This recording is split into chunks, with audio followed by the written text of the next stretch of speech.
Assalamualaikum warahmatullahi wabarakatuh. Semangat pagi. Sebelumnya, perkenalkan saya Hardianingsih, dosen D3 Agribisnis Sekolah Vokasi Universitas 11 Maret.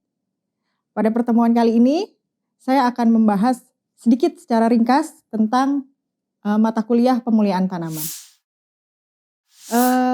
Menurut dari kata pemuliaan tanaman, pemuliaan sendiri itu kata dasarnya itu dari kata mulia. Mulia itu berarti artinya terpuji.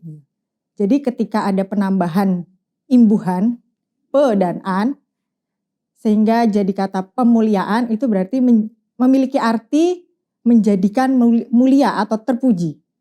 Sehingga pengertian dari pemuliaan tanaman adalah metode untuk membuat jenis tanaman baru yang sifat-sifatnya lebih unggul dibanding tanaman biasa.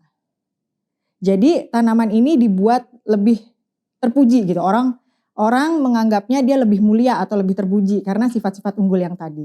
Nah, metode ini diperoleh dengan cara merekayasa genetik jaringan tanaman tersebut. Dalam kita melakukan pemuliaan tanaman, itu ada beberapa ilmu yang menunjang kegiatan pemuliaan tanaman. Yang pertama, itu ada genetika, yaitu ilmu yang mempelajari pewarisan sifat suatu tanaman atau suatu makhluk hidup. Kemudian yang kedua itu ada botani, ilmu yang mempelajari sifat morfologi dan fisiologi tanaman. Ketiga, statistika, ilmu yang dipakai untuk perhitungan dan evaluasi sifat tanaman. Keempat, ilmu hama dan penyakit, yaitu untuk mempelajari ketahanan terhadap faktor biotik. Dan yang terakhir, agronomi dan hortikultura, yaitu ilmu teknik budidaya untuk mempelajari produksi dari tanaman tersebut.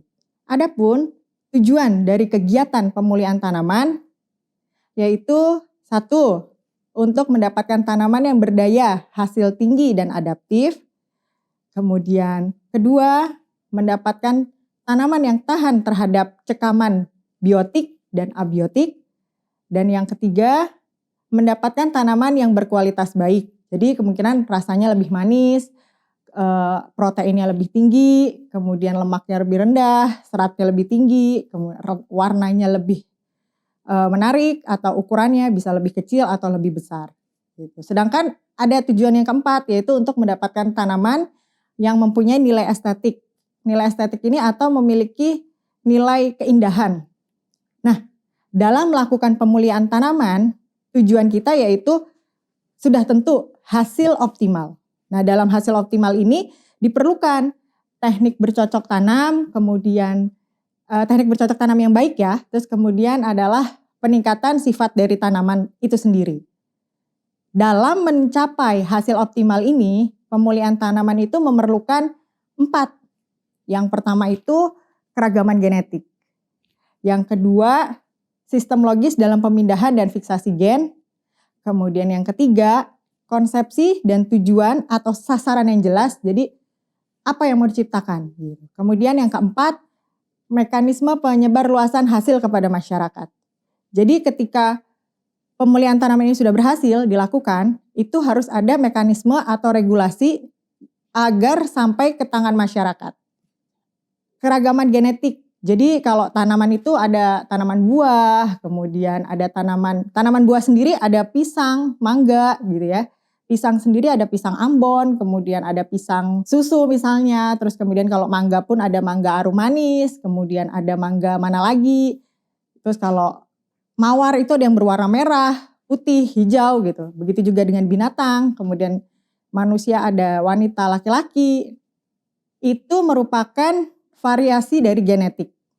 Nah, dari variasi genetik ini kita bisa mempelajari ilmu taksonomi, pemuliaan tanaman dapat mengenal jauh atau dekatnya kekerabatan dari antar jenis tanaman gitu. Jadi paling tinggi ya kingdom ya, terus masih ada bawahnya sampai ke genus kemudian spesies. Nah, contohnya misalnya dalam kegiatan pemuliaan tanaman untuk klengkeng ya, klengkeng dan mata kucing itu buah khas dari Kalimantan yang bentuknya mirip dengan klengkeng. Kalau kelengkeng itu spesiesnya masuk ke Dimorpus longan. Sedangkan kalau mata kucing itu masuknya ke Dimorpus malaysianus. Dia mirip, dari buah itu mirip, tapi kekerabatannya ternyata beda spesies dalam satu genus.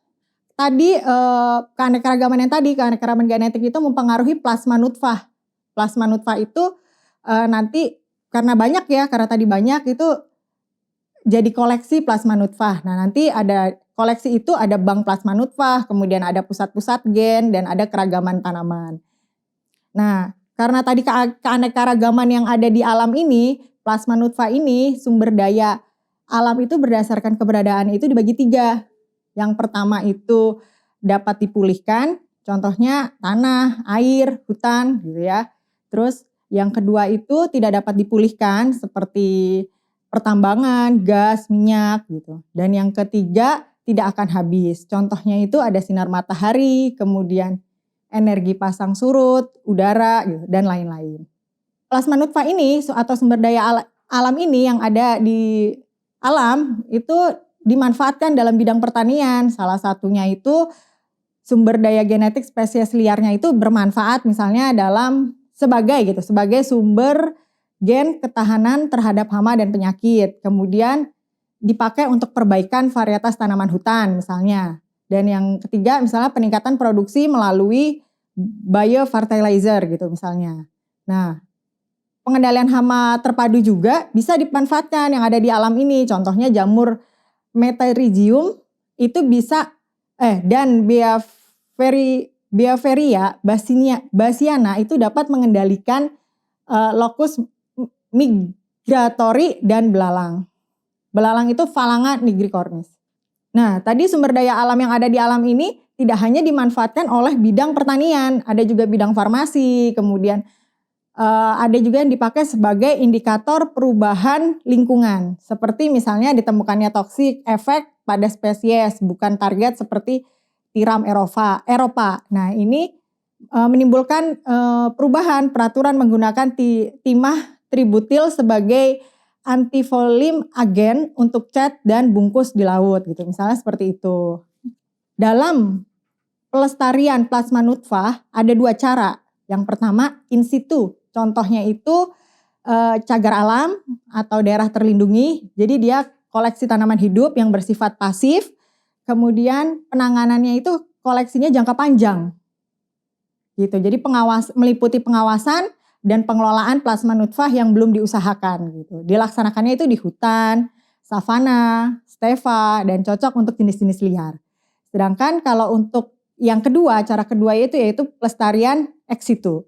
Pelestarian ex situ itu bersifat aktif. Dia dengan cara memperbanyak evaluasi, kemudian pelayanan material untuk pemulia, kemudian peneliti dan pemakai yang lain, serta melayani pembaharuan koleksi. Jadi kalau yang ex situ itu bisa dibawa keluar, gitu. Sedangkan kalau yang in situ di dalam wilayah tersebut. Seperti tadi cagar budaya cagar alam atau daerah terlindungi.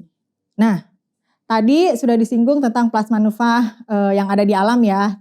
Nah, ini ada yang namanya bank plasma nutfah. Bank plasma nutfah itu berisi banyak koleksi dari varietas tersebut. Nah, contoh-contohnya itu ada IRI yang lokasinya ada di Filipina, kemudian koleksinya padi. Ada beberapa contohnya, ada AFRDC di Taiwan itu kacang hijau dan kedelai, dan CIAT di Kolombia tentang koleksinya itu hortikultura.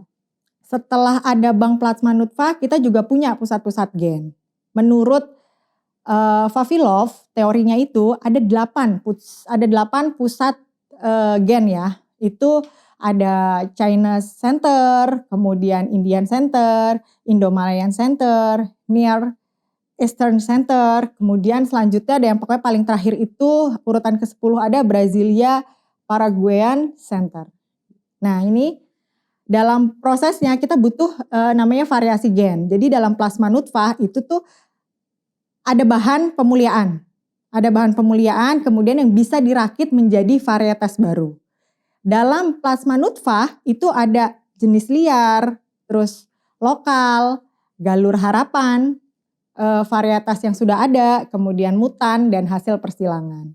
Nah, dari tadi plasma nutfah sudah berlimpah ya, misal kita punya plasma nutfah yang bervariasi gitu, penyediaan materi pemulihan itu harus mempunyai keragaman genetik yang tinggi. Kemudian peningkatan keragaman genetik dapat dihasilkan melalui domestifikasi, introduksi, hibridisasi atau persilangan buatan, kemudian mutasi, poliploidi, dan yang terakhir adalah rekayasa genetik. Dalam melakukan pemulihan, kita punya strategi dasar pemulihan tanaman terkait dengan koleksi plasma nutfah. Plasma nutfah tadi kan sudah ya dijelaskan bahwa keanekaragaman plasma nutfah yang tinggi itu merupakan bahan baku dasar pemulihan karena di sini tersimpan berbagai keanekaragaman sifat yang dimiliki oleh masing-masing nomor koleksi atau aksesi. Terus tanpa keanekaragaman nggak bisa kita melakukan pemulihan tanaman. Jadi perbaikan sifat itu tidak mungkin dilakukan kalau di alam itu tidak ada keanekaragaman hayatinya gitu. Rendah gitu, tingkat yang rendah itu sulit untuk dilakukan pemulihan tanaman. Maka harus dilakukan usaha dalam memperbanyak keanekaragaman hayati.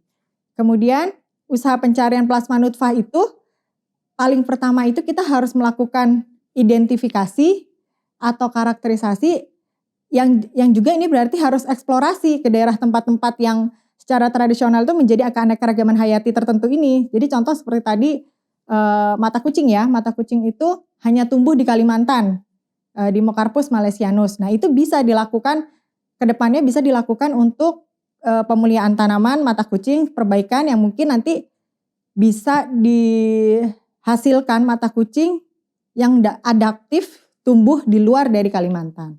Nah ini peningkatan keragaman genetik itu banyak cara ya gitu. Nah jadi ketika aksesi tadi penomoran di plasma nutfah itu kita dapat melakukan yang pertama itu introduksi, yang kedua itu persilangan, yang ketiga itu manipulasi kromosom, keempat itu mutasi.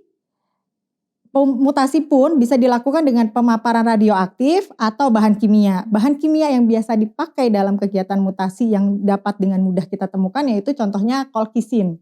Itu dapat menggandakan kromosom ya. Terus selain tadi mutasi, kita ada yang namanya penggabungan protoplas atau inti sel.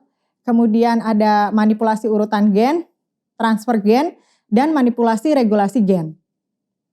Nah, dari situ kita dapat mengetahui atau yang pertama nih tadi kan setelah kita tahu tanaman tersebut kita sudah identifikasi, sudah kita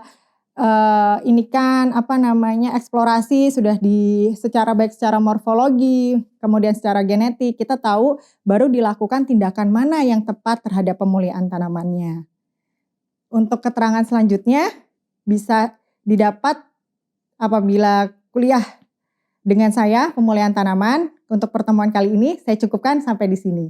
Untuk pertanyaan bisa via email atau WhatsApp ke nomor saya. Sekian, terima kasih. Wassalamualaikum warahmatullahi wabarakatuh.